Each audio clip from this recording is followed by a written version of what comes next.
Reordering करने के लिए या रीऑर्डरिंग को समझने के लिए यहाँ पर सब्जेक्ट पार्ट को भी जो है हम पढ़ेंगे अलग से और प्रेडिकेट पार्ट को जो भी हम अलग से पढ़ेंगे। तो यहाँ पर हम देखें तो हमने पहले चर्चा की क्या कि सेंटेंस जो आपका होता है इसमें आपके दो पार्ट होते हैं। पहला पार्ट क्या बताया था हमने यहाँ पर आपका सब्जेक्ट बताया था, क्या बताया था यहाँ पर आपका सब्जेक्ट पार्ट बताया था, और दूसरा हमने क्या बताया था यहाँ पर आपका प्रेडिकेट पार्ट, क्या बताया था यहाँ पर आपका प्रेडिकेट पार्ट। बिल्कुल आप बेसिक समझिए, यहाँ पर बिल्कुल आपको कोई दिक्कत नहीं होने वाली है। अब देखिए सब्जेक्ट पार्ट को भी जो है कई पार्ट में तोड़ा गया, ठीक है। मेनली यहाँ पर आपका अगर देखें सबसे पहले यहाँ पर आपका आपके दो पार्ट आते हैं। एक आपका होता है मेन वर्ड, इसको हम बोलते हैं क्या हेड वर्ड, क्या बोलते हैं हेड वर्ड। हेड वर्ड क्या होता है यहाँ पर आपका, चाहे इसको आप बोलो हेड वर्ड और चाहे क्या कहते हैं इसको मेन वर्ड, ठीक है, दोनों हम ये कह सकते हैं। इसको बोलते हैं क्या मुख्य शब्द बोलते हैं हिंदी में, क्या बोलते हैं मुख्य शब्द। जिन लोगों को दिक्कत होगी इंग्लिश में थोड़ा सा तो बताते रहेंगे यहाँ पर। दूसरा जो आपका इसका पार्ट होता है उसे बोलते हैं क्या क्वालिफायर बोलते हैं, क्या बोलते हैं क्वालिफायर, क्या बोलते हैं क्वालिफायर।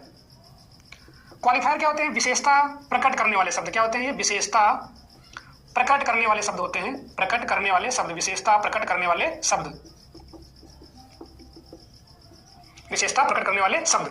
अच्छा यहाँ देखते हैं प्रेडिकेट पार्ट में, तो प्रेडिकेट पार्ट में क्या होता है यहाँ पर आपका बेसिकली हमने अभी इसके पहले चर्चा की थी। यहाँ पर क्या होता है आपका सबसे पहले यहाँ पर क्या आएगी भाई सब्जेक्ट पार्ट तो पूरा हो ही गया। यहाँ पर अब स्टार्टिंग कहाँ से होगी आपकी वर्ब से, कहाँ से होगी आपकी वर्ब से। फिर यहाँ पर आपका आता है ऑब्जेक्ट आता है, क्या आता है ऑब्जेक्ट आएगा।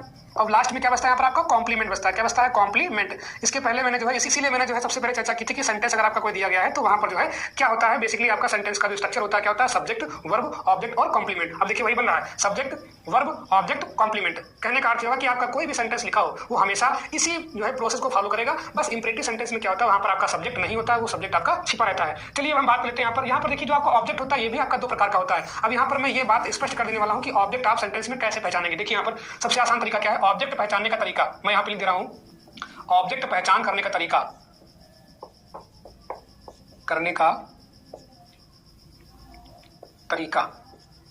कैसे पहचानेंगे। देखिए अगर हम ये कहते हैं यहाँ पर जो है जैसे मान लीजिए लिख देते हैं एग्जांपल एक रवि ईट्स फूड, मैंने क्या लिखा रवि ईट्स फूड। अब देखिए यहाँ पर रवि आपको क्या यहाँ पर आपका सब्जेक्ट पार्ट है, क्यों क्योंकि हम किसके बारे में बात कर रहे हैं रवि के बारे में बात कर रहे हैं। और जैसे यहाँ पर आपकी ईट क्या आपकी मेन वर्ब है, ईट क्या आपकी यहाँ पर मेन वर्ब है। और हमने कहा भी वर्ब आपकी चाहे वो मेन वर्ब हो, चाहे आपकी मॉड वर्ब हो, चाहे आपकी ऑक्सिलरी हो, चाहे आपकी लिंकिंग हो, चाहे आपकी हेल्पिंग हो, जितनी भी आपकी वर्ब होती है अगर आपका वर्ब आपको दिख जाए इसका मतलब ये हुआ कि वहीं से आपका प्रेडिकेट पार्ट स्टार्ट हो गया। तो यहाँ से आपका इतना पार्ट क्या हो गया आपका प्रेडिकेट पार्ट हो गया। लेकिन हमको पहचानना क्या है ऑब्जेक्ट। भाई सेंटेंस में जब भी आप एक्टिव से पैसिव करेंगे तो वहां पर आपको क्या होता है कि ऑब्जेक्ट को हम बनाते क्या है सब्जेक्ट। तो जब तक तुम भैया ऑब्जेक्ट नहीं पहचान पाओगे तब तक कैसे लेकर के आओगे इसको। तो हमको करना क्या है ऑब्जेक्ट की पहचान भी होनी चाहिए। मतलब सेंटेंस को पढ़ेंगे उसका हम भाव निकालेंगे, उसके बाद हम जो है ऑब्जेक्ट को पहचानेंगे, तब जो है किसका कहाँ ले जाएंगे आप सब्जेक्ट के स्थान पर ले जाएंगे, ठीक है। तभी आप जो उसके अकॉर्डिंग वर्ब और टेंस का प्रयोग करेंगे। तो हमें ऑब्जेक्ट की पहचान जो है आना चाहिए। चलिए हम बात करते हैं अब इसका निकालते हैं हिंदी अर्थ। रवि ईट्स फूड मतलब ये कि रवि ईट्स माने खाता है, फूड मतलब भोजन, भोजन करता है या भोजन खाता है, ठीक। अब देखिए यहाँ पर हमको पहचानना कि इसमें ऑब्जेक्ट क्या है। भाई ये तो क्रिया हो गई, ईट माने क्या होता है खाना। अब ये सेंटेंस तो आपका मान लीजिए इजी है,